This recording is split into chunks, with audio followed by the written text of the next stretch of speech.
This is the neighborhood I live in. It's in the inner city of Amsterdam. And I was wondering, why do I like this neighborhood so much? And it is not about the picture you see here, which is a sort of perfect picture any tourist could have made. I think the secret of it is in what's behind this block. Behind this block is this. Something you would not expect.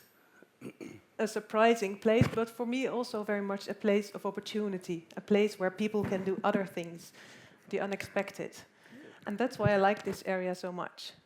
And I also think I like it so much because it's so different from the area I was raised in. I was raised in a suburb like this, to the north of Amsterdam, like many people of you of my age probably. Everybody moved out of the city in the 70s and 80s and lived in these very dull suburbs where there was nothing happening. Really was not my place to live in. But we were not able to make the city as I showed you before.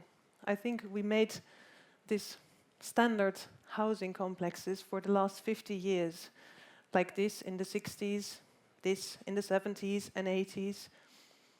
I didn't even know that this could be made in Holland. It doesn't seem like a Dutch building area. So when did we lose the ability to make real cities, to make this city that consists of what everybody is looking for in a city? The mix of people, the mix of use, the possibility to make your own city. And of course, I'm not the first one who thinks about this. Already years ago, Jane Jacobs thought about what makes city an interesting place to be. And she said it's mainly about the people. The people should create the city. And I think we were able to do that also in Holland. This is the canal belt, you probably all know. And this area was created 400 years ago, and it is still one of the strongest areas we can offer. And I think it is a combination of factors that makes it such a strong area. The first is, of course, the place where it is made and the fact that they dig these canals, which was not because it was so nice and pretty, but really because of a functional reason, because it was very wet soil and they needed to get rid of the water. But I think the most interesting thing is that it was not built in one go, like the suburbs I showed you before, but it was really built step by step. People could buy a plot, they could fill it in as they liked. It was not fixed how big a plot should be. They could make whatever they wanted to make within the main structure of the canals. And always when I see this photo, it's a painting, you can see that it was made like that. So what we know is this final image. But the fact that it was made plot by plot makes it such a rich city. And it's also interesting because up to today, every building can change. It started as a housing, one house for a rich family, then it became an office, some have become a hotel. It still has the flexibility and the possibility to let people live and do what they are interested in the area. So what do we learn from the canal belt? I think there are 4 things that are important for each city when you develop it. It has to do with the people. What do people want? What do they like? What do they want to achieve in a city? It's about the place, the special abilities of the place, the possibilities, the history. It's about showing opportunities and possibilities for people.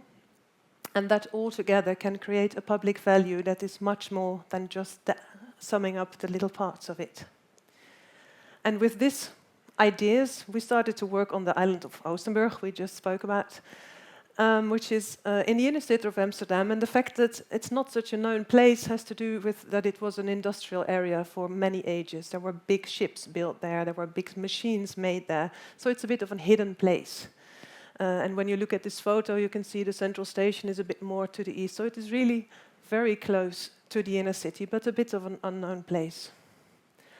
So when we started to work on this area, we thought it's not about building just houses. It is how do you create a city vibe. And I think a city doesn't start with building bricks, but it starts with the people. So the first thing to make this work is to let people discover the place, simply opening the gates. An entrepreneur who wanted to do a city beach there, opening a restaurant, that's what started the place to become more than just an area where you could live. So that's the first element. Secondly, there is of course this rich history of the island with elements that are interesting, that people wonder what happened on this island before, and that's also a very rich element to use in the development. So then we had to draw something, and actually we thought it's not us drawing a plan, it's not what's important, it's about people, what they want to do in this area. So what we did is we drew this cartoon-like drawing, which is more showing what are the possibilities within this area. What would you like, what would your dream be to realize on the island of Oostenburg? Do you consider yourself living in one of these apartments on the waterside? Do you want to start your own business on this island? What do people want to make here? That is what will form the city, not what we as planners think of it. And the interesting thing is that this really works, that lots of people are coming to the island considering what could I do here, what could I bring to this neighborhood. And even still, there's not one building built yet. There is already a vibe of people who want to discover and make this area together. And I think that that vibe creates the public value of the area. The streets, the liveliness on the streets, the fact that it will become an area that it's not just visited by people who live there or should be there, but people who are just visiting and exploring the possibilities of the city. That's what makes this a rich area. So for me, I think the combination of these 4 elements is very vital to making a city.